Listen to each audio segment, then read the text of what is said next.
tunnels. I will show you the fourth one. And this is what I found out, that as we look at the Sphinx today. For years he lied to us, but now Egypt's most powerful archaeologist, Zahi Hawass, has just made the most startling claim of his entire career. Something is hidden beneath the Sphinx. Nobody knows how it got there. Nobody knows how long it has been sitting in the dark underneath one of the most studied structures on Earth. But here is what makes this truly horrifying. The people in power have known about it for a very long time and said nothing. And the real terror is not what is hidden down there. It is what it was built to do. It's dangerous, and it will change everything we think we know about history, life, and what came before us. The silence that should not exist. In ancient Egypt, a name was everything. Not just identity on Earth, but survival after death. The Egyptians believed the name carried a part of the soul, a specific part they called the Ba. Without it, a person could not survive in the afterlife. They would simply stop existing. This belief shaped everything they built. Every monument, every temple, every obelisk ever raised in Egypt carried the name of the pharaoh who ordered it. This was not optional, it was a spiritual obligation. If the name was on the stone, the pharaoh lived forever. If it was not, everything they built meant nothing. There was also a darker side to this belief. When a pharaoh fell from power or became an enemy of the state, the punishment was not always execution. Sometimes it was something worse. Workers were sent to hack that pharaoh's name off every wall, every statue, every surface where it had ever appeared. No name meant no soul. No soul meant no eternity. It was considered the most complete destruction one person could carry out against another. Now, hold that thought. The Great Sphinx of Giza is the largest single stone sculpture ever carved in the ancient world. It is 73 meters long. It required enormous manpower, extraordinary resources, and the full organizational power of a civilization at its peak. By every measure, it was the greatest building achievement of its time. And across its entire surface, there is not a single name, no royal marking, no dedication, no inscription of any kind explaining what it is, who ordered it, or why it was built. The most important monument in ancient Egypt was left completely blank. What makes this even harder to explain is what archaeologists have found everywhere else at Giza. The men who built the Great Pyramid left proud markings on the inner walls of its hidden chambers, including the name of their work crew. Supply chains were documented. Labor records were kept. Administrative papyrus connected to almost every major construction project at Giza has been recovered. For the Sphinx, there is nothing. Not one worker's mark. Not one delivery record. Not one line in any document anywhere. For a civilization that tracked grain shipments, this level of silence around their greatest monument is not careless. It is deliberate. It gets darker. Around 1400 BC, a pharaoh named Thutmose IV placed a large stone inscription directly between the paws of the Sphinx. In it, the Sphinx speaks to him like a god, promising him the throne of Egypt if he clears the sand from its body. That inscription is the only piece of writing ever placed at the monument, the one location in all of Egyptian history where the name of the original builder should have been recorded forever. That specific line is destroyed, broken away at the exact point where the builder's name should appear. There is also a separate ancient record called the Inventory Stele, discovered at Giza in the 19th century. It contains a passage stating that the Sphinx already existed and was already being repaired long before the pharaohs who are officially credited with building it were even alive. If that record is accurate, the monument does not belong to the dynasty that history has assigned it to. A civilization that believed erasing a name was the greatest act of destruction chose to build its greatest monument without one. That was not a mistake. That was a decision someone made deliberately. And the reason for that decision is buried somewhere beneath the stone. The silence on the surface is only the beginning.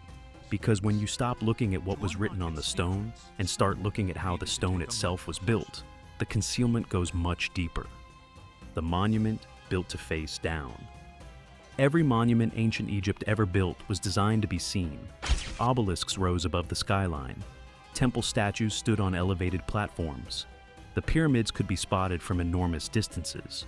Height meant power. Elevation meant divinity. This was the architectural language of an entire civilization. The Sphinx breaks every single one of those rules. It was not built upward, it was carved downward. Instead of raising a statue above the earth, the builders cut deep into the limestone plateau and excavated a massive trench around a central core of rock. They removed tens of thousands of tons of stone from the surrounding area and used what remained as the body of the monument. The Sphinx did not rise, it was dug out. The result is a monument sitting inside a pit, surrounded on every side by natural rock walls. If someone tried to dig horizontally into the foundation from the sides, they would immediately hit solid bedrock. From the rear, the same wall. The trench cuts off every natural access route to the ground below the monument. That is not an artistic choice. That is a containment decision made by someone who understood exactly what they were protecting. Now, look at the body itself. The proportions are wrong. The head is dramatically too small for the size of the body. This has been noted for decades and dismissed as a design limitation. But the erosion on the body tells a different story. A geologist named Robert Schoch studied the weathering patterns on the Sphinx carefully. What he found was that the damage on the body was caused by heavy rainfall, not by wind and sand the way everything else at Giza was worn down. The problem is that this region of Egypt has not experienced that level of rainfall since before 7000 BC. Some estimates push that date back as far as 10,500 BC. That means the body of the Sphinx could be more than 9,000 years old. It predates the entire dynastic period of Egypt. It was built by a civilization that has no name in any history book.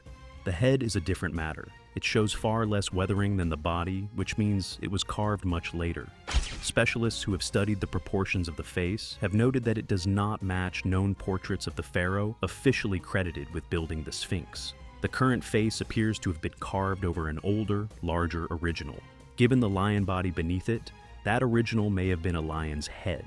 The face the world has looked at for thousands of years may not be the original. The Sphinx may be wearing a mask. What stands at Giza is not one monument, it is two separate acts, separated by thousands of years. An ancient body built by an unknown civilization and a recarved royal face placed on top of it later to give it a familiar, unquestioned identity. So, the body is older than history records and the face is a replacement. But the most alarming part of this is not what is on the surface. It is what the surface was built to hide. What the radar found beneath the stone. For thousands of years, the ground beneath the Sphinx was assumed to be nothing but solid rock. There was no tool capable of proving otherwise.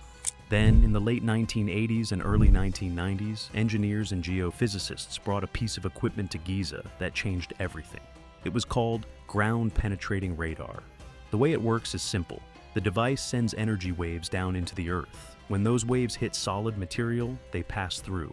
When they hit empty space or something of a different density, they bounce back. A computer reads those returning signals and builds a picture of what is underground. No digging required, no disturbance to the surface. For the first time in history, something could see through the stone. A research team from Waseda University in Japan ran their equipment around and beneath the Sphinx. Their stated purpose was structural assessment, checking the stability of the stone. What came back on their screens was not what they expected. Beneath the northern paw of the Sphinx and in the area directly between the front legs, the radar detected large open spaces inside the bedrock. But it was not the presence of voids alone that was alarming. It was their shape. Natural voids in limestone form through water erosion over millions of years and produce curved, rough, irregular shapes. What the radar showed beneath the Sphinx had none of those characteristics. The readings showed right angles, flat ceilings, vertical walls, narrow passages connecting the larger spaces like corridors between rooms. These are shapes that nature does not produce. These are shapes that human construction produces. The radar was not reading natural cracks, it was reading a layout. The depth of this system was estimated at between 5 and 12 meters below the base of the trench. But some signals suggested something larger and deeper, possibly as far down as 30 meters, in a zone the equipment could not fully resolve. What has been discussed publicly may only be the upper level of something that goes much further down. Then came the core samples. During restoration work on the outer surface of the Sphinx, conservators drilled small test holes into the foundation to check the quality of the stone. What came up from the deeper samples had no business being there. Granite dust, small granite crystals. The entire Giza Plateau is made of sedimentary limestone. Granite is a completely different type of rock. It does not occur naturally at Giza. The nearest place granite exists in Egypt is at Aswan, more than 800 kilometers to the south. Someone transported the hardest stone in the ancient world nearly 1,000 kilometers and buried it beneath the Sphinx, where no human eye was ever supposed to reach. Moving granite that distance required specialist workers, specialist tools, and a level of effort that matched building the pyramids themselves. That kind of effort is not made for an empty hole. It is made when what is being protected is worth more than the extraordinary cost of protecting it. The Waseda team was not alone. A separate American team from Florida State University ran independent surveys in the mid-1990s and reported the same geometric signatures in the same locations. Before they could finish, their research permit was revoked by Egyptian authorities. No explanation was ever given. Two independent teams, different equipment, different methods, same result. One of them was shut down before they could complete their work. Multiple teams found the same thing, and one of them was stopped. The question is who had the authority to stop them and what that person was protecting. The man who controlled what the world was allowed to know. There is one name at the center of every suppressed survey, every revoked permit, and every dismissed anomaly connected to the Sphinx over the last 30 years. That name is Zahi Hawass. Hawass served as the head of Egypt's Supreme Council of Antiquities for decades. He controlled excavation permits across the entire Giza Plateau. He approved or rejected every international research project. He managed what information reached the media. To access the Sphinx, his permission was required. To publish findings about it, his cooperation was needed. One man held all of that authority. Every time radar data pointed to underground structures, the official response was the same. The anomalies were natural. The geometric shapes were misreadings. The Giza Plateau was full of ordinary geological fractures caused by water erosion over millions of years. There was nothing beneath the monument worth investigating. The official story stayed intact, but the suppression went beyond press statements. In 1993, two researchers published findings suggesting the Giza complex was designed to align with a specific star pattern as it appeared in the sky around 10,500 BC. Their work pointed to a construction date that predated the entire dynastic period of Egypt. Shortly after publication, both men were formally denied access to the Giza Plateau. Hawass enforced that restriction personally. The researchers whose conclusions threatened the official timeline were removed from the site. In 1996, a researcher filmed footage inside a shaft near the Sphinx enclosure. The footage appeared to show a sealed doorway at the bottom of a descending passage. It was broadcast briefly on television. Shortly after it aired, Egyptian authorities physically sealed the shaft. All requests for access that followed were denied. Hawass stated publicly the shaft was a natural geological formation. It has remained sealed ever since. That same year, Egyptian authorities conducted their own seismic survey of the Sphinx enclosure under Hawass's direction. The results indicated anomalies beneath the monument. Those results were submitted internally and never published for outside academic review. A government-run survey found something beneath Egypt's most iconic monument, and the findings disappeared into silence for nearly 30 years. Then, in 2024, in a small internal cultural publication with a limited audience, Hawass made a statement. He said they found something underneath the Sphinx, not at a press conference, not in a scientific journal, in the quietest setting available. A person who genuinely wants to share a discovery chooses the largest audience possible. A person managing the release of something they can no longer fully contain chooses the smallest one. His admission also came at a time when Egyptian authorities began quietly granting new excavation licenses around the Sphinx enclosure to select international teams. Something shifted. Something made 2024 the moment. Hawass was not a distant administrator reading other people's reports. He was physically present at Giza for decades. His admission is not the statement of a man encountering this information for the first time. It is the statement of a man who has known for a very long time and has chosen this specific moment to begin letting it out. Once the man who built the wall admits the wall was never the truth, everything behind it has to be looked at again. And when everything is looked at without the old story protecting it, what the Sphinx actually is becomes very clear. The hatch cover. Take away the idea that the Sphinx is a statue. Take away the idea that it was built for glory or to honor a king.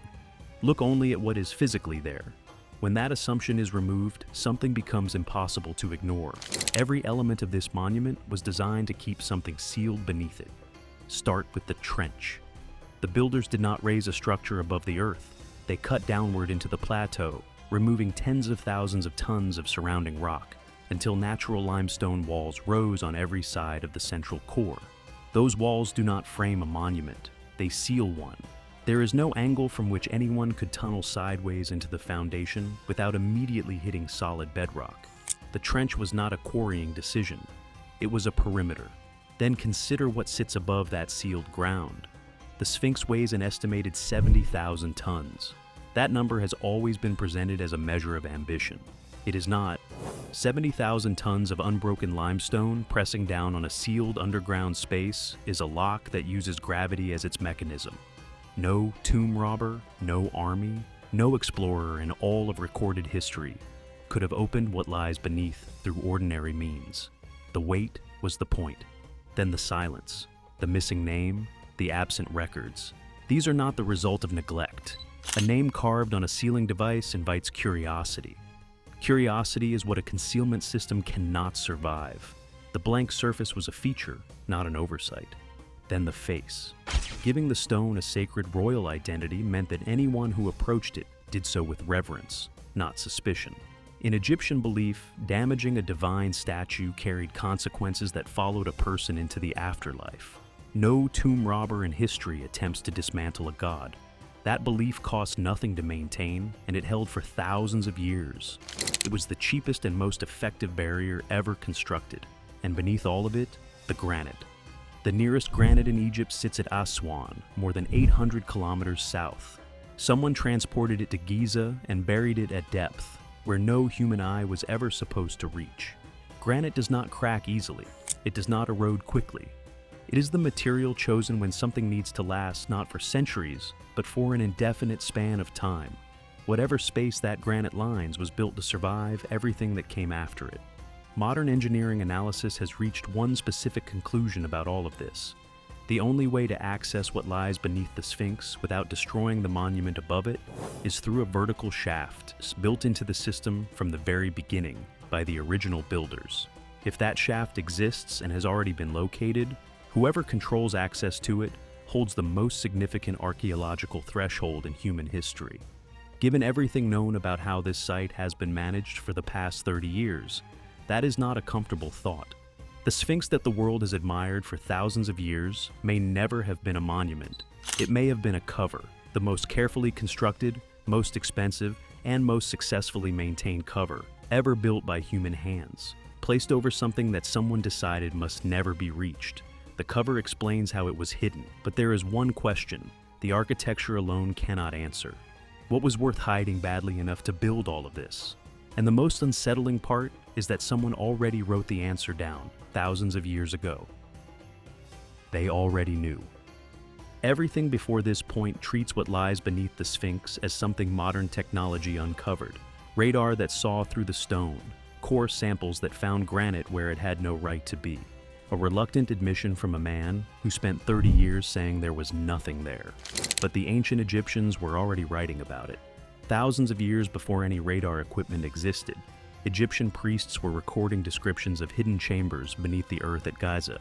These were not campfire stories. They were formal religious and historical texts preserved in some of the most carefully protected archives in the ancient world. Ancient Egyptian texts, including the Book of the Dead and the Pyramid texts, contain references to a place the Egyptians called the Duat. The Duat was not described as a spiritual metaphor. It was described as a physical location. Underground chambers at a specific place beneath the earth, where the records and knowledge of creation were stored. Researchers who have studied the geographic language in these texts have found consistent correlations between the location described and the ground directly beneath the Sphinx. The radar detected geometric chambers beneath the Sphinx in the 1990s. The priests had already marked that same location on their maps of the hidden world, thousands of years before the equipment existed to confirm it. Then there is Manetho, an Egyptian priest writing in the 3rd century BC. He drew on documents far older than his own time, records maintained by the priestly class across generations that stretch back to the earliest dynasties. Manetho described subterranean repositories at Giza, underground chambers containing the accumulated knowledge of a civilization that had existed before a catastrophic flood erased the world they had built. He recorded this not as myth, not as allegory, as preserved historical fact passed down through the priesthood, because someone decided it was too important to lose. The location Manetho described matches the location the instruments identified. The knowledge he described did not originate with the dynastic Egyptians. It came from before them. This changes the entire shape of the story. If the ancient Egyptians already knew what was beneath the Sphinx, the concealment system was not built to hide a new discovery. It was built to protect something inherited. Something was already there when dynastic Egypt began, left behind by whoever came before. And the civilization the world calls ancient Egypt built the trench, placed the granite, carved the face, and maintained the silence not because they were hiding their own secret. They were guarding someone else's. The body of the Sphinx was weathered by rainfall that stopped falling before 7000 BC. It was already ancient when the first dynasties of Egypt rose to power. The pre-flood civilization Manetho described may be the same people who carved that body before the waters came. And the Egyptians who inherited it understood what they were holding well enough to spend resources that rivaled the pyramids themselves, making sure it survived. Which means the question is no longer what modern technology found beneath the stone. The question is what a vanished civilization considered so irreplaceable that they built a structure meant to outlast everything, and what the civilization that came after them understood about its contents that made them dedicate thousands of years to making sure no one else ever reached it. Whatever is down there has outlasted every empire, every dynasty, and every generation of gatekeepers posted above it. The radar found it. The granite confirms it was built to last, and the priests were writing about it long before anyone thought to look. It is still there, and the people who know exactly what it is have known for a very long time. The silence that should not exist. The monument built to face down. What the radar found beneath the stone.